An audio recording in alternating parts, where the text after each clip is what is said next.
ಮತ್ತೊಂದು ಕಡೆ ರಾಜ್ಯ ಕಾಂಗ್ರೆಸ್ ಪಾಳ್ಯದಲ್ಲೂ ಕೂಡ ಒಂದಷ್ಟು ಬೆಳವಣಿಗೆಗಳು ನಡೀತಾ ಇದೆ. ಅದರಲ್ಲೂ ಸರ್ಕಾರ ಅಧಿಕಾರಕ್ಕೆ ಬಂದು 1 ವರ್ಷದಲ್ಲಿ ಯಾವ ಸಚಿವರ ಕಾರ್ಯವೈಖರಿ ಯಾವ ರೀತಿ ಇದೆ ಅನ್ನೋದನ್ನ ಕಾಂಗ್ರೆಸ್ನ ಹೈಕಮಾಂಡ್ ಬಹಳ ಸೂಕ್ಷ್ಮವಾಗಿ ಗಮನಿಸ್ತಾ ಇದೆ. ಹೀಗಾಗಿ ಕೆಲ ಸಚಿವರಿಗೆ ಮುಂದಿನ ಬೆಳವಣಿಗೆಗಳು ಆತಂಕಕ್ಕೆ ಕಾರಣವಾಗ್ತಾ ಇದೆ. ಈ ಕುರಿತಾದ ಒಂದು ಡೀಟೇಲ್ ರಿಪೋರ್ಟ್ ನಿಮ್ಮ ಮುಂದೆ.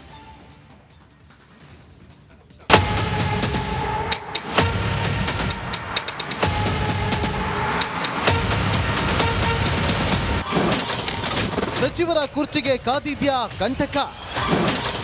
ಯಾರೇನ್ ಮಾಡ್ತಾರೆ ಎಂದು ಹೈ ಕಣ್ಣು.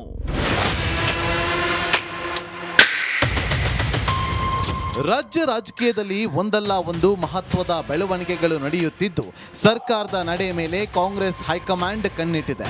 ಕಾಂಗ್ರೆಸ್ ಸರ್ಕಾರದ ಮೇಲೆ ಬಂದಿರುವ ಸಾಲು ಆರೋಪ ಕೇಳಿ ಬಂದ ಹಿನ್ನೆಲೆ ಹೈಕಮಾಂಡ್ ಹೆಚ್ಚಿನ ನಿಗಾ ಇಟ್ಟಿದ್ದಾರೆ. ಯಾವ್ಯಾವ ಸಚಿವರು ಏನೇನು ಮಾಡ್ತಾ ಇದ್ದಾರೆ ಅಂತ ವಾಚ್ ಮಾಡ್ತಿದ್ದಾರೆ.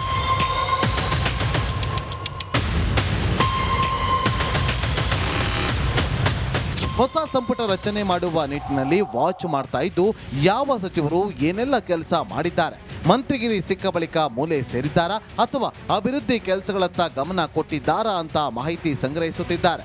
ಯಾಕಂದ್ರೆ ಪರ್ಫಾರ್ಮೆನ್ಸ್ ಇಲ್ಲದ ಸಚಿವರನ್ನ ಕೈ ಬಿಡಲು ಕಾಂಗ್ರೆಸ್ ಹೈಕಮಾಂಡ್ ನಿರ್ಧಾರ ಮಾಡಿದೆ. ಮೂಡಾ ಕೇಸ್ ಶಾಂತವಾಗ್ತಾ ಇದ್ದಂತೆ ರಾಜ್ಯಕ್ಕೆ ವರಿಷ್ಠರು ಬರಲಿದ್ದು ಖಾತೆ ಬದಲಾವಣೆಗೆ ಚಿಂತನೆ ನಡೆಸಿದ್ದಾರೆ. ಹೀಗಾಗಿ ಹಲವು ಸಚಿವರಿಗೆ ಢವಢವ ಶುರುವಾಗಿದೆ. ಹಾಗಾದ್ರೆ ಯಾವ ಸಚಿವರಿಗೆ ಕಂಟಕ ಕಾದಿದೆ ಅನ್ನೋದನ್ನ ನೋಡೋದಾದ್ರೆ, ಮಧು ಬಂಗಾರಪ್ಪ ಶಾಸಕರಿಗೆ ಗೌರವ ಕೊಡಲ್ಲ, ಕೆಲಸ ಮಾಡಲ್ಲ, ಹೇಳಿದವರಿಗೆ ಲೋಕಸಭಾ ಟಿಕೆಟ್ ಕೊಟ್ಟರೂ ಗೆಲ್ಲಿಸಲಿಲ್ಲ, ಪಕ್ಷದಲ್ಲಿ ಮಿತ್ರರಿಗಿಂತ ಶತ್ರುಗಳೇ ಹೆಚ್ಚಾಗಿರುವುದು. ಲಕ್ಷ್ಮಿ ಹೆಬ್ಬಾಳ್ಕರ್ ಶಾಸಕರು ಕಾರ್ಯಕರ್ತರ ಕೈಗೆ ಸಿಗೋದೇ ಇಲ್ಲ, ಬೆಳಗಾವಿ ಜಿಲ್ಲಾ ಕಾಂಗ್ರೆಸ್ ಶಾಸಕರ ಅಸಮಾಧಾನ. ಚುನಾವಣೆಯಲ್ಲಿ ಶಾಸಕರನ್ನ ನಾಯಕರನ್ನ ವಿಶ್ವಾಸಕ್ಕೆ ಪಡೆದುಕೊಂಡಿಲ್ಲ, ಚುನಾವಣೆಯಲ್ಲಿ ಭಾರಿ ಮುಖಭಂಗ ಆಗಿರುವುದು. KH ಮುನಿಯಪ್ಪ ಕೋಲಾರ ಚಿಕ್ಕಬಳ್ಳಾಪುರ ಲೋಕಸಭೆಯಲ್ಲಿ ಸೋಲು, ಅಭ್ಯರ್ಥಿಗಳ ಪರ ಕೆಲಸ ಮಾಡದ ಗಂಭೀರ ಆರೋಪ. ಮುನಿಯಪ್ಪ ವಿರುದ್ಧ ದೂರು ಕೊಟ್ಟ ಕೋಲಾರ ಶಾಸಕರು. ಮುನಿಯಪ್ಪ ಬದಲು ಮಗಳು ರೂಪಾಗೆ ಸಚಿವ ಸ್ಥಾನ ಕೊಡುವ ಸಾಧ್ಯತೆ. ಭೈರತಿ ಸುರೇಶ್ ಮೂಡ ಹಗರಣ ಸರಿಯಾಗಿ ನಿಭಾಯಿಸದಿರುವುದು, ಶಾಸಕರ ಜೊತೆಗೆ ನಡವಳಿಕೆ ಸರಿಯಿಲ್ಲ ಅನ್ನುವ ದೂರು. ವಿನಯ್ ಕುಲಕರ್ಣಿ ಜೊತೆಗೆ ಕಿತ್ತಾಡಿರುವ ಸುರೇಶ್, ಇತ್ತೀಚೆಗೆ ಭೈರತಿಯಿಂದ ಅಂತರ ಕಾಯ್ದುಕೊಂಡ ಸಿಎಂ. ಶಿವಾನಂದ ಪಾಟೀಲ್ ಲೋಕಸಭೆ ಚುನಾವಣೆಯಲ್ಲಿ ಮಗಳ ಸೋಲು, ಸ್ಥಳೀಯರನ್ನ ವಿಶ್ವಾಸ ಪಡೆಯದೆ ಕೆಲಸ ಮಾಡಿದ್ರು, ವಿವಾದಾತ್ಮಕ ಹೇಳಿಕೆ ನೀಡಿ ಪಕ್ಷಕ್ಕೆ ಮುಜುಗರ ತಂದಿದ್ರು. ದಿನೇಶ್ ಗುಂಡೂರಾವ್ ಬೆಂಗಳೂರು ಕೇಂದ್ರ ಲೋಕಸಭಾ ಚುನಾವಣೆ ಸೋಲಲು ಕಾರಣ ಬಿಜೆಪಿ ಜೊತೆಗೆ ಅಡ್ಜಸ್ಟ್ಮೆಂಟ್ ಮಾಡಿಕೊಂಡ ಆರೋಪ. ಡಿ ಸುಧಾಕರ್ ಚಿತ್ರದುರ್ಗ ಲೋಕಸಭಾ ಸೋಲಲು ಕಾರಣ ನಿರೀಕ್ಷಿತ ಪ್ರಮಾಣದಲ್ಲಿ ಕೆಲಸ ಮಾಡದಿರುವುದು. ಡಿ ಸುಧಾಕರ್ ಮೇಲೆ ಇದ್ದಾವೆ ಹಲವು ಆರೋಪಗಳು. ಚರಣಬಸಪ್ಪ ದರ್ಶನಾಪುರ್ ನಿರೀಕ್ಷಿತ ಪ್ರಮಾಣದಲ್ಲಿ ಕೆಲಸ ಮಾಡದಿರುವುದು, ಇವರಿಂದ ಪಕ್ಷಕ್ಕೆ ಯಾವುದೇ ಲಾಭವಿಲ್ಲ ಅನ್ನುವ ಅಭಿಪ್ರಾಯ. ಕೆ ವೆಂಕಟೇಶ್ ಮಹತ್ವದ ಖಾತೆ ಕೊಟ್ಟರೂ ಪರ್ಫಾರ್ಮೆನ್ಸ್ ಇಲ್ಲ ಅನ್ನುವ ಆರೋಪ, ಶಾಸಕರ ಕೈಗೆ ಸಿಗುವುದಿಲ್ಲ ಅನ್ನುವ ಆರೋಪ.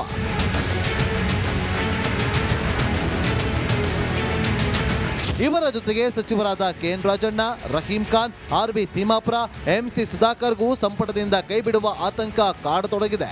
ಸಂಪುಟ ಪುನಾರಚನೆ ವೇಳೆ ಯಾರ್ಯಾರು ಸಂಪುಟದಿಂದ ಔಟ್ ಆಗ್ತಾರೆ, ಯಾರ್ಯಾರಿಗೆ ಲಕ್ ಕುಲಾಯಿಸುತ್ತೆ ಅಂತ ಕಾದು ನೋಡಬೇಕು. ಬಸವರಾಜ್, ರಿಪಬ್ಲಿಕ್ ಕನ್ನಡ, ಬೆಂಗಳೂರು. ನೈಋತ್ಯ ರೈಲ್ವೆಯಿಂದ ಕನ್ನಡಿಗರಿಗೆ ಗುಡ್ ನ್ಯೂಸ್ ನೀಡಲಾಗಿದೆ. ಪರೀಕ್ಷೆಯನ್ನ ಕನ್ನಡದಲ್ಲಿ ಬರೀಲಿಕ್ಕೆ ಅವಕಾಶವನ್ನ ಮಾಡಲಾಗಿದೆ. ಕನ್ನಡದಲ್ಲಿ ಅರ್ಜಿ ಸ್ವೀಕಾರ ಮಾಡ್ತಾ ಇದೆ ರೈಲ್ವೆ. ಇದರಲ್ಲೂ ಲೋಕೋ ಪೈಲಟ್ ಹುದ್ದೆಗೆ ಕನ್ನಡದಲ್ಲಿ ಅರ್ಜಿ ಸ್ವೀಕಾರ ಮಾಡಲಾಗ್ತಾ ಇದೆ. ಈ ಹಿಂದೆ ಕನ್ನಡದಲ್ಲಿ ಪರೀಕ್ಷೆ ಬರೀಲಿಕ್ಕೆ ಅವಕಾಶ ಇರಲಿಲ್ಲ. ಕನ್ನಡಿಗರ ಆಕ್ರೋಶ ವ್ಯಕ್ತವಾಗಿತ್ತು. ಈ ಆಕ್ರೋಶಕ್ಕೆ ಮಣಿದಿದೆ ರೈಲ್ವೆ ಇಲಾಖೆ. ನೈಋತ್ಯ ರೈಲ್ವೆಯಿಂದ ಕನ್ನಡಿಗರಿಗೆ ಆ ಮೂಲಕ ಗುಡ್ ನ್ಯೂಸ್ ಲಭ್ಯವಾಗಿದೆ. ಲೋಕೋ ಪೈಲಟ್ ಹುದ್ದೆಗೆ ನಡೆಯುವ ಪರೀಕ್ಷೆಗೆ ಕನ್ನಡದಲ್ಲೇ ಅರ್ಜಿ ಸ್ವೀಕಾರ, ಕನ್ನಡದಲ್ಲೇ ಪರೀಕ್ಷೆಯನ್ನ ಬರೀಲಿಕ್ಕೆ ಅವಕಾಶವನ್ನ ಕೂಡ ಮಾಡಿಕೊಡಲಾಗ್ತಾ ಇದೆ. ಡೀಟೇಲ್ಸ್ ನಮ್ಮ ಪ್ರತಿನಿಧಿ ನಟೇಶ್ ನೀಡ್ತಾ ಹೋಗ್ತಾರೆ, ದೂರವಾಣಿ ಸಂಪರ್ಕದಲ್ಲಿದ್ದಾರೆ. ನಟೇಶ, ಕನ್ನಡಿಗರ ಆಕ್ರೋಶ, ಆ ಆಕ್ರೋಶಕ್ಕೆ ಸಿಕ್ಕಿರುವ ಫಲಶ್ರುತಿ ಡೀಟೇಲ್ಸ್ ಕೊಡ್ತಾ ಹೋಗೋದಾದ್ರೆ. ಖಂಡಿತ ಏನು ನೈಋತ್ಯ ರೈಲ್ವೆ ಇಲಾಖೆಯಿಂದ ಇದೊಂದು ಕನ್ನಡಿಗರಿಗೆ ಗುಡ್ ನ್ಯೂಸ್ ಅಂತಾನೆ ಹೇಳ್ಬೋದು. ಏನು ಕಳೆದ ಬಾರಿ ಅಂದ್ರೆ ಲೋಕೋ ಪೈಲಟ್ ಹುದ್ದೆಗೆ ಸಂಬಂಧಪಟ್ಟಂತೆ ಏನು ಪರೀಕ್ಷೆಯನ್ನ ಕರೆದಿದ್ರು ಆ ಪರೀಕ್ಷೆಗೆ ಏನು ಕನ್ನಡದಲ್ಲಿ ಅವಕಾಶ ಇಲ್ಲ ಅನ್ನುವಂಥದ್ದು ಸಾಕಷ್ಟು ಚರ್ಚೆಗೂ ಕೂಡ ಗ್ರಾಸ ಆಗಿತ್ತು. ಇದಕ್ಕೆ ಸಂಬಂಧಪಟ್ಟಂತೆ ಕಾನೂನಾತ್ಮಕ ಹೋರಾಟಕ್ಕೂ ಕೂಡ ಏನು ಕನ್ನಡ ಪರ ಹೋರಾಟಗಾರರು ಸೇರಿದಂತೆ ಹಲವು ಹೋರಾಟಗಾರರು ಇದರ ವಿರುದ್ಧ ಹೋರಾಟವನ್ನ ಮಾಡಿದ್ರು, ಪ್ರತಿಭಟನೆಯನ್ನ ಮಾಡಿದ್ರು. ಇದೀಗ ಕನ್ನಡಿಗರಿಗೆ ಏನು ಪರೀಕ್ಷೆ ಬರೆಯೋದಕ್ಕೆ ಅವಕಾಶವನ್ನ ಕೊಟ್ಟಿರುವಂತದ್ದು ಕೂಡ ಇದು ಕನ್ನಡಿಗರಿಗೆ ಒಂದು ಗುಡ್ ನ್ಯೂಸ್ ಅಂತಾನೆ ಹೇಳ್ಬೋದು. ಆದ್ರೆ ಮತ್ತೊಂದು ವಿಚಾರ ಅಂತಂದ್ರೆ ಇಲ್ಲಿ ಲೋಕೋ ಪೈಲಟ್ ಹುದ್ದೆಗೆ ಮಾತ್ರ ಕನ್ನಡದಲ್ಲಿ ಅವಕಾಶವನ್ನ ಕೊಟ್ಟಿದ್ದಾರೆ. ಅಂದ್ರೆ ಉಳಿದ ಹುದ್ದೆಗಳು ಅಂದ್ರೆ ಏನು ನೈಋತ್ಯ ರೈಲ್ವೆ ಇಲಾಖೆಯಲ್ಲಿ ಸಾಕಷ್ಟು ಹುದ್ದೆಗಳಿವೆ. ಆ ಎಲ್ಲಾ ಹುದ್ದೆಗಳಿಗೂ ಕೂಡ ಕನ್ನಡದಲ್ಲಿ ಅವಕಾಶವನ್ನ ಕೊಡಬೇಕು ಅನ್ನುವಂತಹ ಹೋರಾಟ ಇನ್ನೂ ಕೂಡ ನಡೀತಾ ಇದೆ. ಆದ್ರೆ ಲೋಕೋ ಪೈಲಟ್ ಹುದ್ದೆಗೆ ಮಾತ್ರ ಕನ್ನಡದಲ್ಲಿ ಬರೆಯೋದಕ್ಕೆ ಅವಕಾಶವನ್ನ ಮಾಡಿಕೊಟ್ಟಿರ್ತಕ್ಕಂಥದ್ದು. ಹಾಗಾಗಿ ಅಂದ್ರೆ ಕಳೆದ ಬಾರಿ ಏನಂದು ಇಂಗ್ಲಿಷ್ ಹಾಗೂ ಹಿಂದಿಯಲ್ಲಿ ಒಂದು ಪರೀಕ್ಷೆಯನ್ನ ಬರೆಯೋದಕ್ಕೆ ಅವಕಾಶವನ್ನ ಕೊಟ್ಟರು, ಆದ್ರೆ ಕನ್ನಡದಲ್ಲಿ ಬರೆಯೋದಕ್ಕೆ ಅವಕಾಶವನ್ನ ಕೊಡ್ಲಿಲ್ಲ.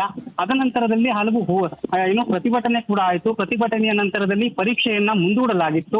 ಇದೀಗ ಮತ್ತೆ ಪರೀಕ್ಷೆ ಬರೆಯೋದಕ್ಕೆ ಅವಕಾಶವನ್ನ ಮಾಡಿಕೊಟ್ಟಿರ್ತಕ್ಕಂಥದ್ದು ಒಂದು ಕಡೆ ರೈಟ್. ಧನ್ಯವಾದ ನಟೇಶ್ ಮಾಹಿತಿಗಾಗಿ. ಅಗ್ರಹಾರ ಜೈಲಿನಲ್ಲಿ 1.5 ತಿಂಗಳಿನಿಂದ ಕಾಲ ಕಳೀತಾ ಇರುವ ದರ್ಶನ್ಗೆ ಮನೆ ಊಟದ ಕನವರಿಕೆ. ಎಷ್ಟೇ ಪ್ರಯತ್ನ ಪಟ್ಟರೂ ಕೂಡ ಮನೆ ಊಟಕ್ಕೆ ಕೋರ್ಟ್ ಮಾತ್ರ ಸಮ್ಮತಿಯನ್ನ ನೀಡ್ತಾ ಇಲ್ಲ. ಶತಪ್ರಯತ್ನ ಮಾಡ್ತಾ ಇರುವ ದರ್ಶನ್ಗೆ ಜೈಲಿನ ಅಧಿಕಾರಿಗಳು ಮತ್ತೆ ಶಾಕ್ ನೀಡಿದ್ದಾರೆ. ಈ ಕುರಿತಾದ ಒಂದು ವರದಿ ನಿಮ್ಮ ಮುಂದೆ.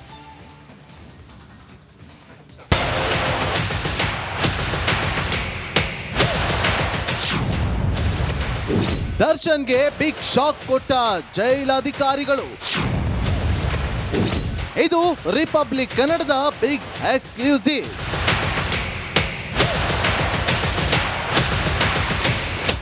ರೇಣುಕಾಸ್ವಾಮಿ ಕೊಲೆ ಕೇಸಲ್ಲಿ ಪರಪ್ಪನ ಅಗ್ರಹಾರ ಸೇರಿರುವ ದರ್ಶನ್ ಜೈಲೂಟ ತಿಂದು ನಾಲಿಗೆ ಜಡ್ಡು ಹಿಡಿದಿದ್ಯಂತೆ. ಹೇಗಾದ್ರೂ ಮಾಡಿ ಮನೆಯೂಟ ಪಡೆಯಲೇಬೇಕು ಅಂತ ಕಂಬಿ ಹಿಂದೆ ಇದ್ದುಕೊಂಡೆ ಇನ್ನಿಲ್ಲದ ಕಸರತ್ತು ನಡೆಸಿದ್ರು. ಆದ್ರೂ ಇದಕ್ಕೆ ಕೋರ್ಟ್ ಫುಲ್ ಸ್ಟಾಪ್ ಇಟ್ಟಿದೆ.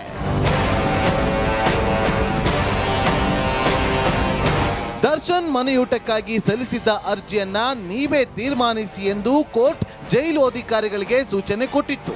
ಈ ಕುರಿತು ವರದಿ ರೆಡಿ ಮಾಡಿರುವ ಅಧಿಕಾರಿಗಳು ಕೋರ್ಟ್ಗೆ ಸಲ್ಲಿಸುವ ಸಾಧ್ಯತೆ ಇದೆ. ಅದಕ್ಕೂ ಮೊದಲೇ ಜೈಲಧಿಕಾರಿಗಳ ವರದಿ ರಿಪಬ್ಲಿಕ್ ಕನ್ನಡಕ್ಕೆ ಲಭ್ಯವಾಗಿದೆ.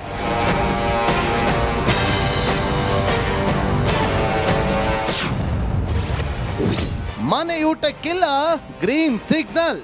ದರ್ಶನ್ಗೆ ಯಾವುದೇ ಆರೋಗ್ಯ ಸಮಸ್ಯೆ ಇಲ್ಲ, ಹೀಗಾಗಿ ದಾಸನಿಗೆ ಮನೆಯೂಟ ಕೊಡಲು ಸಾಧ್ಯವಿಲ್ಲ. ಅದಕ್ಕಾಗಿ ಕಾಟೇರನಿಗೆ ಮನೆಯೂಟ ಅನುಮತಿಗೆ ನಿರಾಕರಿಸಿದ್ದಾರೆ. ಭೂಪತಿಗೆ ಮನೆಯೂಟ ಕೊಡುವ ಸ್ಥಿತಿ ನಿರ್ಮಾಣವಾಗಿಲ್ಲ ಎಂದು ಪರಪ್ಪನ ಅಗ್ರಹಾರ ಜೈಲು ಅಧಿಕಾರಿಗಳು ರಿಪೋರ್ಟ್ ರೆಡಿ ಮಾಡಿದ್ದು ಆಗಸ್ಟ್ 20ರಂದು ಕೋರ್ಟ್ಗೆ ಸಲ್ಲಿಸಲಿದ್ದಾರೆ.